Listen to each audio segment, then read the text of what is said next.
Does the train only pass once? Welcome to the 2Gether4Victims podcast.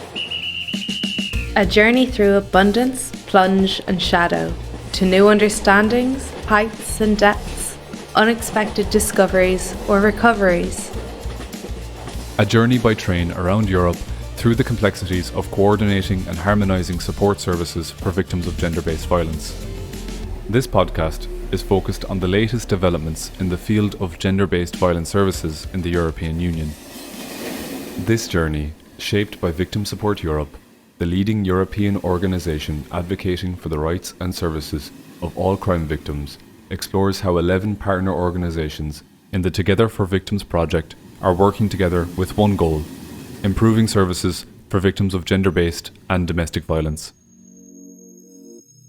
Along the way, we'll examine their current efforts and how these actions are paving the way for harmonised, gendered support services for victims across Europe. Our 2Gether4Victims podcast takes listeners on a rail journey through 7 countries: Belgium, Croatia, Cyprus, France, Lithuania, the Netherlands, and Portugal. And the journey doesn't end there. It will cross even more borders. If you work with victims of crime, have been a victim yourself, or know someone who has, please find your seat. You'll learn about the latest advancements in victims' rights across Europe. Our podcast train is funded by the SERVE programme of the European Commission, co-funded by the European Union. Views and opinions expressed are however those of the authors only and do not necessarily reflect those of the European Union or the European Commission. Neither the European Union nor the granting authority can be held responsible for them. Welcome to our episode, Understanding Gender-Based Violence and Domestic Violence, Myths versus Reality. In this episode, we'll explore common misunderstandings surrounding gender-based violence and domestic abuse, featuring insights from experts in the field. We will tackle prevalent myths, such as the belief that if it were that bad, a woman would simply leave her abusive partner. The reality is far more complex. Many women stay in abusive relationships for a multitude of reasons, including love, fear for their safety or their children's, financial dependence, and emotional manipulation. We'll also discuss the misconception that domestic abuse always involves physical violence. In truth, domestic abuse can manifest in various forms, including emotional, financial, and sexual abuse, highlighting that it's not limited to just physical harm. Another myth we'll examine is the dangerous notion that victims provoke their abusers. This misconception shifts blame away from the perpetrator and reinforces harmful stereotypes about gender roles. We'll delve into the idea that domestic abuse is merely a private family issue rather than a significant social concern. The reality is that domestic violence has far-reaching impacts on society, including healthcare costs and long-term psychological effects on victims and their families. In addition, we'll explore myths surrounding the prevalence of domestic abuse, such as the belief that it isn't common or that women are more likely to be attacked by strangers than by partners. Research shows that 1 in 3 women in the EU has experienced physical and/or sexual violence, and victims are far more likely to be harmed by someone they know. We will clarify the concept of emprise in French law, exploring its significance in understanding the dynamics of control and coercion in abusive relationships. Additionally, we'll examine the often overlooked issue of stalking and how it intersects with domestic violence, revealing the complexities that contribute to these forms of abuse. By sharing these vital truths, we aim to empower our listeners to understand the realities of domestic violence and support survivors more effectively. Our main character is Aine. As you already know, is an independent podcaster, sound artist, and a survivor of domestic abuse.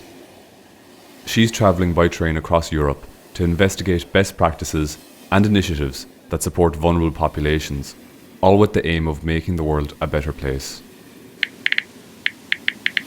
3, 2, 1, started. As my train pulls into the charming city of Nevers, often called the Burgundian city of dukes, I can't help but feel excited. While it may not be as famous as Dijon or Bonn, Nevers has plenty to offer, from its rich historical heritage to captivating museums, stunning natural landscapes, delectable food, and of course some of the finest wines around. Today, I'm on my way to the office of 2Victims, where I'll be meeting Maria Nassar, a criminal jurist from the organisation. 2Victims is a network that brings together 130 victim support associations and employs around 1,450 staff and volunteers. They operate 850 victim welcome offices across various locations, including courts, legal advice centres, police stations and hospitals, providing support to around 320,000 victims each year. Let's join Anna as she arrives at the 2Victims office. She's greeted warmly by Maria, and they head to a quiet room to dive into their conversation. Maria, I'm thrilled to have you here today because the concept of emprise, this idea of psychological hold in domestic abuse, is still so misunderstood. People often confuse it with other forms of control, and I'm hoping you can help us untangle the myths. To start, could you walk us through how emprise is defined in French law and what makes it distinct from other forms of abuse? Psychological hold is a concept that's increasingly recognized, and it's often mistranslated into English and confused with coercive control. There's still some confusion between the legal concept of psychological hold and the strategies used by abusers, highlighting the importance of clarifying these terms to better understand and support victims. This clarity plays a significant role in assessing the violence experienced by victims. It's fascinating how you highlighted the growing recognition of psychological hold, but also the ongoing confusion with coercive control. Given how intertwined these concepts can seem, could you walk us through the key differences between psychological hold and coercive control? Well, when we talk about domestic violence, we think of physical abuse, but psychological hold focuses on the victim's state, referring to their psychological condition marked by a loss of autonomy and emotional dependency on the abuser, fueled by emotional manipulation. It's about being deeply influenced or controlled by another person. However, coercive control refers to the abuser's actions, a mix of threats, psychological, and sometimes physical violence, aiming to dominate the victim's everyday life. So, the hold focuses on the victim's state, and coercive control concerns the abuser's actions. These acts reinforce gender inequality and, most importantly, violate individual freedom. Now, let's imagine a situation where a doctor or other healthcare professional encounters the victim of domestic violence. The doctor's role is not to judge or impose anything, but in France, thanks to Article 226 of the Criminal Code, doctors and professionals can report the situation to the public prosecutor if the victim's life is in immediate danger and they are under hold, even if the victims can't ask for help themselves. What's important here is that the doctor must get the victim's consent, and if that's not possible, they still need to inform the victim that they've made this report. This approach aims to better protect victims even when they are unable to ask for help themselves due to what we call psychological hold or being under influence. This form of psychological control that paralyzes the victim in a toxic relationship. It's what allows the abuser to maintain control, and that's why the law is interested in this phenomenon, which isn't limited to domestic violence. It's also found, for example, in workplace harassment when someone is under the hold of their harasser. I get it. This change in the French criminal law gives healthcare professionals more tools to act, even when the victims can do so themselves, which is a big step forward in protecting vulnerable people. So that distinction between the victim's internal state and the abuser's external actions is so compelling. I imagine proving such a nuanced concept in court must be incredibly challenging. What types of evidence are typically used to demonstrate that someone is under psychological hold, and what hurdles do professionals face when presenting this evidence? Forensic doctors today are asked to assess the state of psychological hold on the victim. This includes, for example, noting signs of isolation, as we all see as professionals, don't we? When the victims tell us that they are no longer in contact with their friends, family, or colleagues. These are elements often observed during the Victim Vulnerability Assessment, the EVVI. When victims don't undergo a forensic examination within medical legal units, it's during the EVVI that we can detect psychological hold in victims and determine their needs, especially throughout the legal process, the criminal proceedings. We also see that the victim often excuses the abuser, justifies their behavior, and believes that everything is their fault. They make decisions they wouldn't make if they weren't under psychological hold, like staying home and restricting their movements. Psychological assessment in cases of domestic violence also allows for an evaluation of psychological hold, and during the EVVI, we must describe these factors in the questionnaire to determine if this hold is present or not. We notice that the victim loses their critical thinking, lacks personal opinions, and continues to give the relationship a chance. Fortunately, progress is being made. Judges are becoming more educated on the issue of psychological hold. That said, everything still relies on judges and prosecutor training on this topic. For example, also a statement written by a psychologist can even be a key element in proving psychological hold. We also see that the withdrawal of a complaint by the victim is a clear indicator of psychological hold. It's becoming more recognized in procedures. Today, even if the victim withdraws their complaint, prosecutions may continue if there is evidence that they are under psychological hold, and sometimes the victim may minimize or even refuse to speak about the violence. This is a real challenge for professionals and underscores the importance of new practices and training to better understand and support these situations. It's heartbreaking to hear how deeply the hold can erode a person's autonomy and sense of worth. The way victims become paralyzed by fear and self-blame shows just how insidious this control is. How does this psychological and social impact shape their daily lives? And what challenges do they face in trying to break free from it?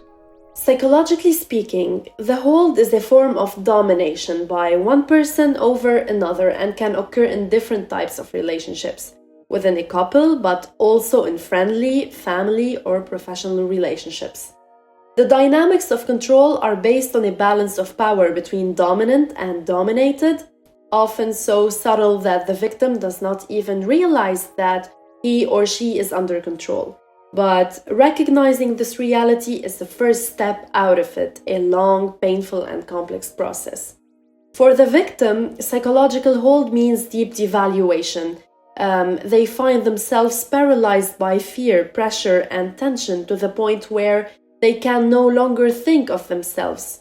Gradually, they fade away to the point of believing they have no worth and that no one cares about them. And this isolation is no accident. It's orchestrated by the abuser, who manages to make them feel ashamed and guilty for what they've become.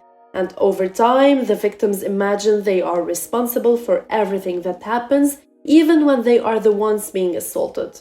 There are moments when the abuser shows some tenderness. These moments, though rare, often represent a glimmer of hope for the victim, the belief that they might change. But this alternation between violence and tenderness is just another trap.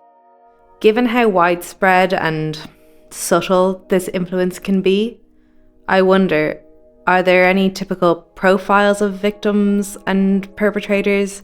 Or is the dynamic more complex and varied? No, there's no specific profile for the victim under hold. However, the methods of manipulation vary, but all aim to isolate, make dependent, and control. As for the perpetrator, several profiles may emerge sometimes. They are people who have experienced emotional neglect, sometimes spoiled children, enfants rois, used to get everything. Maybe sometimes mental disorders such as perverse or paranoid tendencies may be present. But what is constant, however, is that the abuser considers that the problem always comes from the other. One of the frequent strategies of the perpetrator is to make the victim look crazy. He highlights his emotional reactions, which are nevertheless provoked by the violence suffered. This reversal of guilt is so powerful that the victims eventually doubt themselves, believing they are responsible for the violence they suffer, and over time, they come to believe that this is indeed all their fault. Being under influence leads to a real cancellation of the victims who end up losing their identity and no longer recognize themselves. This invisible process makes the whole difficult to identify for those outside, but it's essential to talk about it, understand it, and act against it. How has the French judicial system evolved to better understand and judge situations of power, especially in cases of domestic violence? Today, there's a major evolution in the French judicial system's understanding and judgment of coercive control. We finally go from "why isn't she leaving" to "what did he do to get her under control" or under hold. This change in perspective is very important because judges begin to question the abuser's behavior, analyzing the psychological power they exert, and the concept of psychosocial coercive control is finally integrated into judgments. When an abuser says, "I love you," and the next minute, "I'm going to kill you," it's a violent behavior that can unfortunately lead to femicide. The judges repeat today that they want to judge better by understanding coercive control, better know to better judge.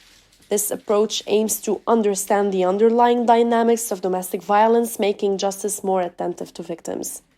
It's important to refer victims of domestic violence to psychologists and sophrologists, especially as getting out of control is a long and complex process. Training of judicial staff is essential, as it's not necessary to judge the victim or advise them to leave their violent partner without understanding the issues. Instead of telling the victim to leave the abuser, it's necessary to adopt an empathic approach without judgment that considers the complexity of their situation. Requests for psychological evaluation specifically to assess the hold may be important. And what happens when children are involved? Well, the judicial system must stop thinking that a father who is violent toward the mother is necessarily a good father. The judicial system must recognize that maintaining good relations with a violent father revictimizes the mother and prevents her from grieving, forcing her to remain under hold of their abuser, especially when children are involved. This perpetuates a power of imbalance where the abuser still exerts his power, endangering the child's safety. Once the violence is recognized, it's essential to no longer impose co-parenting. So, all in all, this concept of control, although invisible, is now at the heart of changes in protection and justice for victims of violence. We are moving towards better understanding, fairer support, and concrete actions to free the victims. I hope that this invisible violence of the hold is now clearer to you.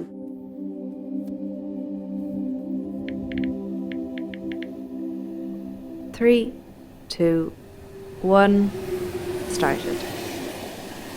Reflecting on my conversation with Maria, I'm struck by how crucial it is to understand the concept of emprise and its far-reaching implications. It's clear that coercive control often goes unnoticed, yet it can deeply affect a victim's psyche and life choices. This discussion has reinforced my belief that raising awareness about these complexities is essential in supporting survivors and dismantling the myths surrounding domestic violence.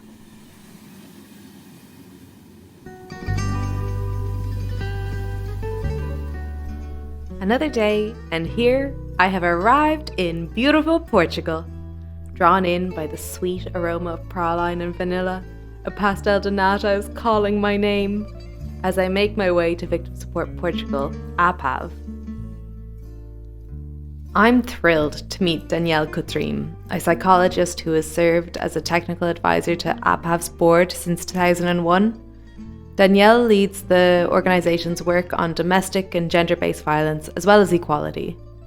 Since 2005, he has also been the technical supervisor for the national networks of shelters for women and children fleeing domestic violence. With extensive experience supporting victims of crime, particularly women and children affected by domestic abuse, Danielle provides training on victim support, personal development, and domestic violence. Today, he's here to challenge more myths surrounding gender-based violence and domestic abuse. A note to our listeners. APAV is a pioneering non-governmental organisation established in 1990, dedicated to providing comprehensive support to victims of crime as well as their families and friends. They've been at the forefront of promoting victims' rights and offering specialised services tailored to the unique needs of those affected by violence. With a national network of 83 community-based services, APAV is staffed by trained professionals and volunteers who are committed to delivering confidential and free victim support.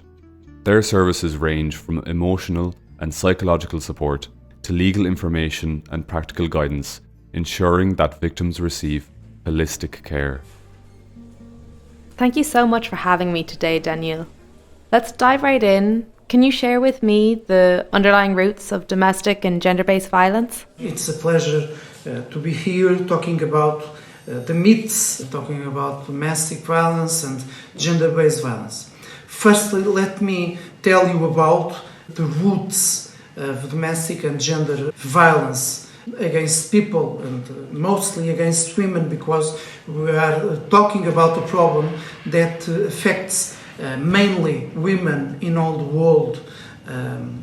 United Nations talk about 80% of women are victims of domestic violence, intimate partnership violence, or gender-based violence, and it has many forms and many types of violence.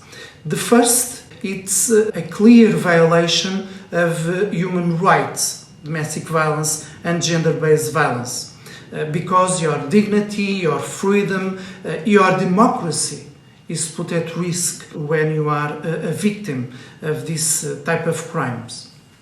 Then you have also the way that people look at domestic violence or gender abuse, and they tend to normalize this kind of violence and to put it in the frames of something that it's cultural, that it's part of the society. For us, for me, that's wrong. Okay, because if you continue to analyze this reality with the cultural eyes, you are going not to see everything that it's around gender-based violence. And the other aspect is that gender-based violence and domestic violence are transversal to all people. It affects women, men, children, elderly people, migrant people, LGBTQ plus people. It affects people of all ethnicities, of all religions, okay? So it's not an irony what I am going to say, but it's the most democratic of all the crimes that we know, okay? Because it affects everybody. One of the biggest myths I've encountered surrounding gender-based violence and domestic violence is, if it was that bad, she'd leave. Danielle, I'd love to hear your insights on this. Can you explain why victims of domestic abuse often find it so difficult to leave an abusive relationship? That's an important myth. We listen about that myth all the time, and it is important to debunk, to destroy this idea. This is the idea that people, that the communities, even the victims, have sometimes about domestic violence and about gender-based violence. This is the sentence that we hear mostly in courts. If it was bad, you'd leave. If he or she was bad for you, you would go out of that relationship. But we are talking about a kind of violence that happens in the middle, in the center of an intimate relationship. It's not a theft, it's not a robbery, it's not easy to present a complaint or to go to the palace, to the police, to the court and talk about this. Okay? You are going to talk about something that is happening between the walls of your house, between the walls of your home. So it's a crime that has to do with your intimacy. We have to talk about the cycle of violence. And the cycle of violence is perpetuated by the victim and by the abuser all the time. Sometimes I try to compare us, people that don't live, that don't have violence in our relationships, okay, in our intimate relationships, but we are not different from the victims in this cycle of violence. I talk about hope, love, and hate. Hope for me and hope for you is something important because it gives us strength to continue, to want to live in our relationships, okay? It gives us air to breathe. It's the same thing to victims, but they have violence in this context. So they want to move forward also. But when they refer their situation to organizations, to NGOs, to courts, to the police, they are asking for them to help the abuser. That's the hope they are trying to reach. And then you have hope is connected to love. My way and your way of seeing love, of feeling love, it's different. Nobody has the same kind and the same type of love. So victims also, they don't have the same kind of love that I have or that you have. But they are judged by the kind of love that they live. And that's incorrect. And that's why it's difficult for them to break the cycle. Because they are going to hear a lot of times, if he or she doesn't love you, why do you stay there? Beat you, it's not a form of love. Okay? So it's difficult for them, but love exists. In my experience, in my professional experience, I talk about love with victims, women or men. And they talk about the love that they feel or that they felt about their abuser, okay? And then love is connected to fear. In my life, in my intimate relationship, fear is connected to the fear of being betrayed, of betrayal, of not being able to love more or anymore, or to be afraid that the other person doesn't love me anymore, okay? That she is going, or he is going out of the relation, okay? It's the same with the victims. They feel the same, but they have more fears than I. They have the fear of being killed. They have the fear of staying alone. They have the fear of someone is going to take their children away from them. That the community, the society, their families are going to look to them and say you are a failure. Okay? So these are the fears. And then fears connect also to hope again. So you have three kind of feelings and they are all connected. This time, this hope, in my case, is maybe it's my fault. Maybe I'm incapable now of doing things right, but I'm going to do it well. I'm going to stop and to look to my relationship, to my partner, and see what she or he wants. With victims, it's the same. But hope, it's another thing. Hope is giving another chance. Hope is thinking all the time that the abusive things that are happening inside the relation, are the victim's fault. So the victim is giving another chance to the abuser, but also the victims are hoping that the system, and the system are NGOs, courts, police, the neighbors, the family, the victim is hoping that someone is being capable of look to the abuser and help him or help her. Because the victim wants the same that I want or the same that you want, to have a good, intimate relationship, to have a relation that is strong, to have a family, okay?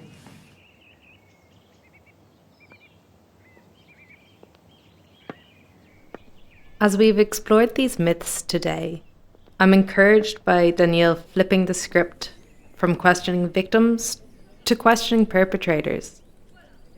I've come to realise just how crucial it is to challenge misconceptions surrounding gender-based violence. Each myth not only distorts our understanding, but also impacts the lives of those affected. By sharing the truth, we can empower survivors and create a more compassionate society that supports those in need. As Anna continues her journey, she's heading toward the vibrant city of Utrecht, where she'll be meeting Nicole from Victim Support Netherlands. She's eager to learn more as she's introduced to Ramunė, an associate professor from Mykolas Romeris University. Together, they'll be tackling several myths about gender-based domestic violence and stalking. Victim Support Netherlands is one of Europe's largest victim support services, assisting hundreds of thousands crime victims each year. Hey, welcome to our office, Anna. Thank you. I'm Nicole van Gelder, a researcher here at Victim Support Netherlands. It's great to have you, and let's dive into the important work that we're doing, podcasting. Nicole, you've chosen 2 myths to debunk for our podcast. Let's start with the first one. How would you debunk the myth? If it was that bad, she'd leave. It's definitely a myth because, first of all, it can take a while before you realize that you're in an abusive relationship. You know, the start of it, there may not be any signs of abuse at all, or certain behaviors that at first seemed romantic, maybe later looking back, might seem abusive. But it can take a while. And of course, you fall in love with someone, you love them, you want to be with them, build a future. And, you know, when you get to that point that you're really invested in the relationship and that you have feelings for someone, it can be really hard to acknowledge that actually things are not going well. And it can be hard to leave that partner. Maybe you still love them. Or maybe you have children together and you're afraid that you might lose your children when you leave your partner or report the violence.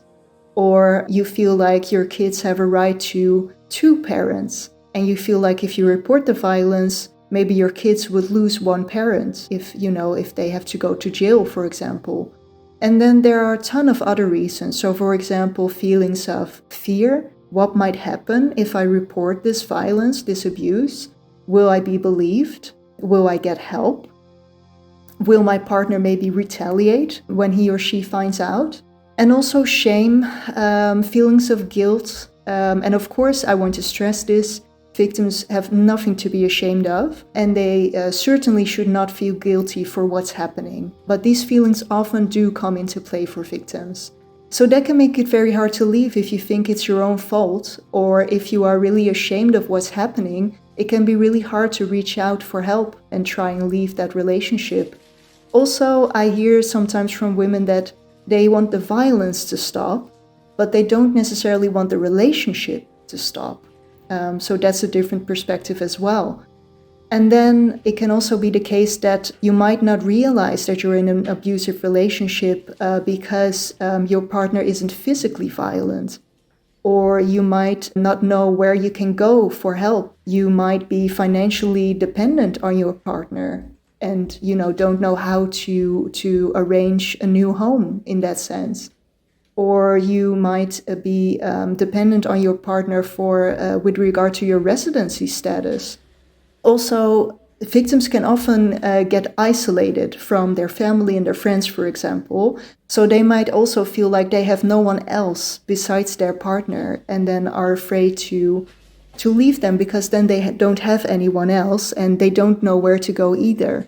So there are many, many reasons why it can be really hard to leave an abusive relationship, even though it is very, very bad. Furthermore, I want to stress as well that sometimes people feel like, well, but if you then leave that abusive partner, if the relationship ends, then that solves it.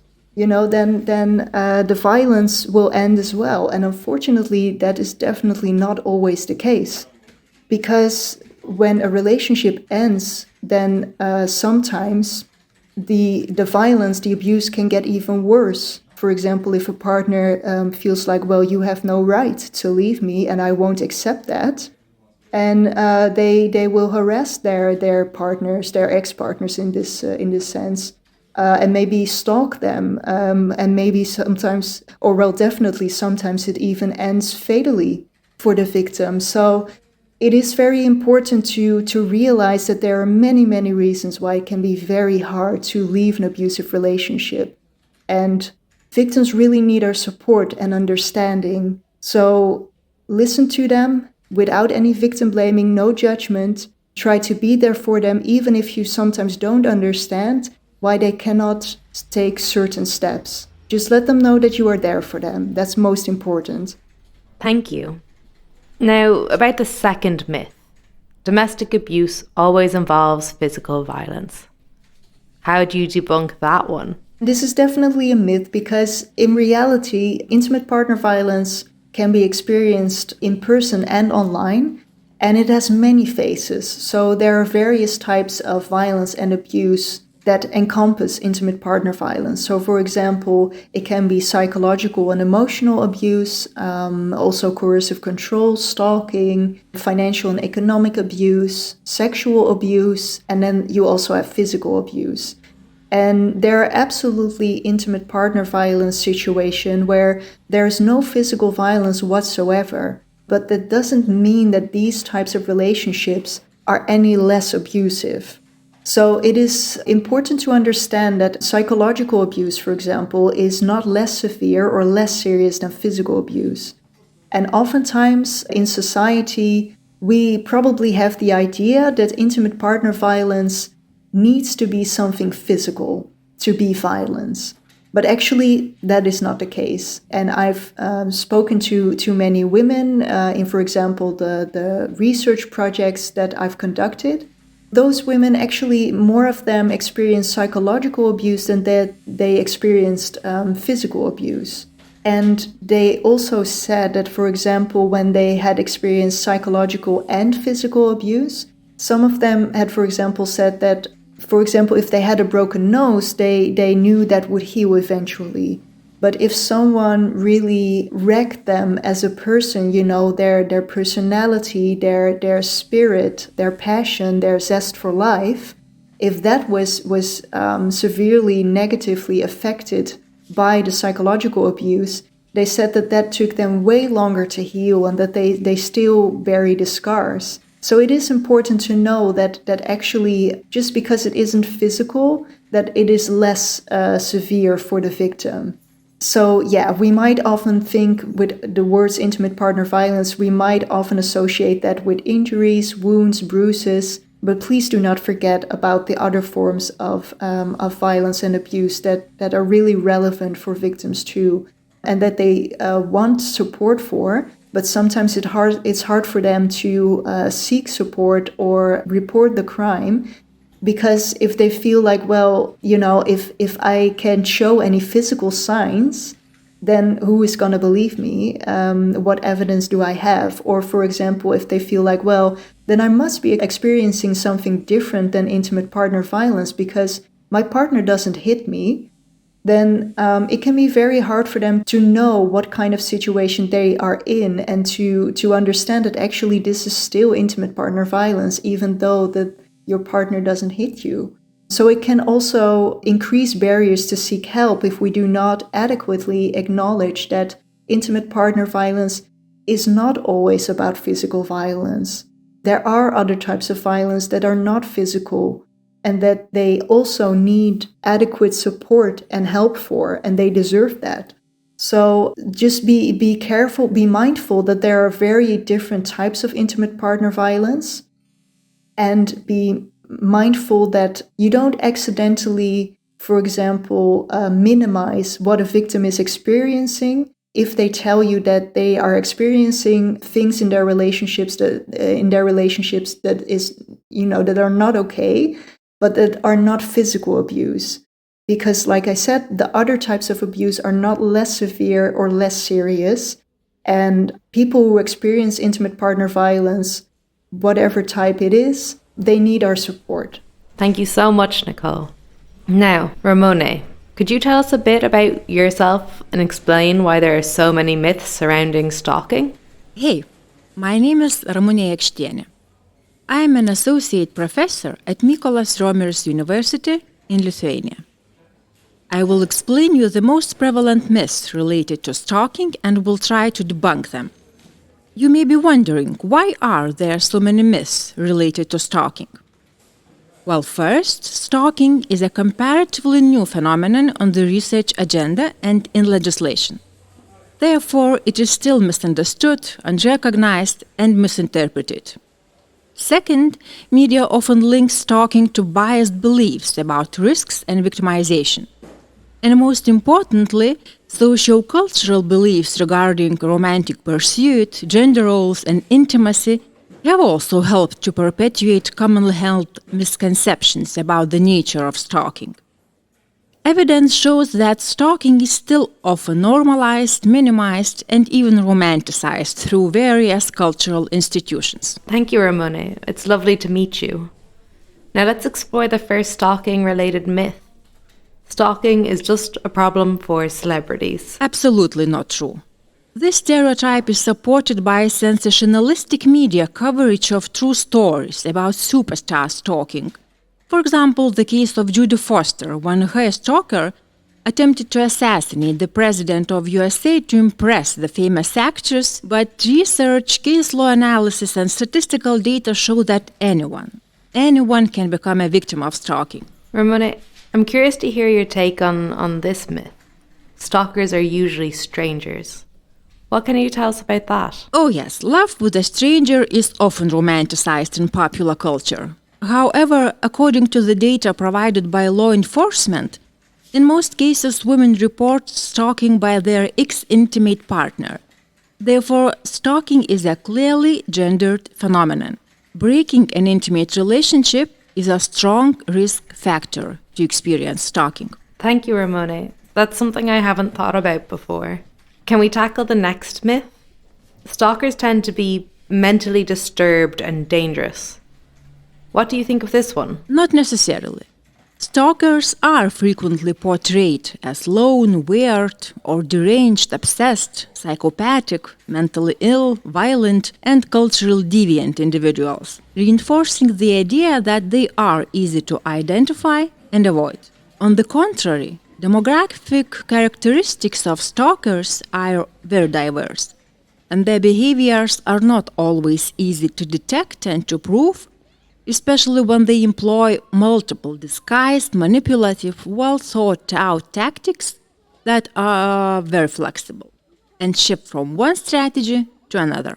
What do you think about the myth that stalking is not that dangerous? Unfortunately, it is, due to several reasons.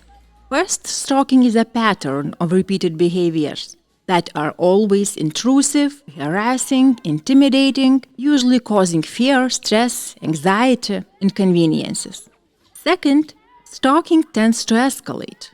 Third, the average duration of stalking behaviors is 2 years. Fourth, stalking is associated with PTSD symptoms in victims and other long-term adverse impacts on their mental health and social life, as well as physical harm and financial loss. Therefore, stalking is severe enough to reach the level of ultima ratio and criminalization of stalking is a clear trend. For my last question, what do you think are the most effective measures to counter all these misconceptions about stalking? Well, research shows that awareness raising, special anti-stalking legislation, and increased academic knowledge tend to decrease population's adherence to stalking myths. Thus, stalking behaviors become more recognizable by victims themselves and law officials.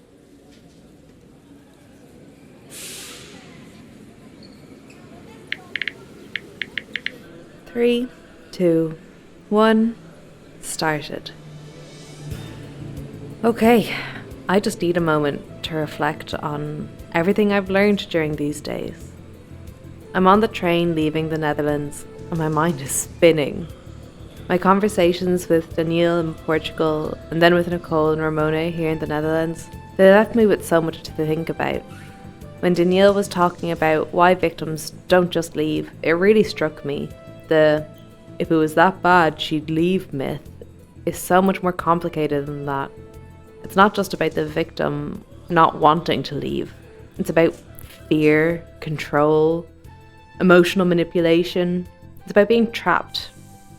Not just physically, but mentally. I've heard that myth before, but hearing him talk about it so directly made me realise how dangerous and simplistic that kind of thinking really is. Maria brought up so many points that I hadn't heard of. The umprise was really important for me to learn about. And then Nicole, she said something that really stuck with me. Abuse doesn't always look like what we expect. Finally, Ramunė's thoughts on stalking really opened my eyes. It's unsettling to think how often stalking goes unnoticed or is underestimated, dismissed as harmless when, in fact, it can be terrifying and dangerous. I'm realising how vital it is to shed light on this issue, to help people understand it better and, most importantly, to protect those who are vulnerable. It's a lot to process. I think I've learned so much, but I also feel like I'm just scratching the surface. These myths, these misconceptions, they're not harmless. The shape, the way we view victims, the way we support them or fail to. But I also feel hopeful. By sharing the truth, by breaking these myths down, we can change things. I don't know exactly how, but this journey feels important. I want to keep learning, keep challenging the things I thought I knew. I know these conversations will stay with me. Maybe, just maybe, sharing them will help someone else see the truth. As Anna continues her journey through Europe on the train, she's filled with anticipation for the new countries and experiences that await her. Thank you so much for tuning in. We hope you'll join us again next time as we continue our journey with the 2Gether4Victims podcast. Our next episode, Finding Hope, Life After Gender-Based Violence, features Nina Fuchs, who bravely shares her harrowing experience as a survivor of rape. She opens up about the challenges she faced in accessing support services and seeking justice, emphasizing the urgent need for gender-specific assistance in the aftermath of gender-based violence. Joined by psychologist Ivana Provic, they delve into the psychological impact of GBV on survivors and discuss strategies for healing and empowerment. Nina's inspiring journey from victim to advocate highlights the critical demand for improved support services and legal frameworks tailored to the needs of GBV survivors. Tune in as our expert guests engage in a candid discussion, reflecting on the path toward recovery and advocacy. Does the train only pass once? You're listening to the 2Gether4Victims podcast, focusing on gender-based violence services. This podcast was produced by the 2Gether4Victims project, led by Victim Support Europe in collaboration with 10 partner organisations and funded by the SURF programme of the European Commission. Thank you very much for listening. Thank you very much for listening.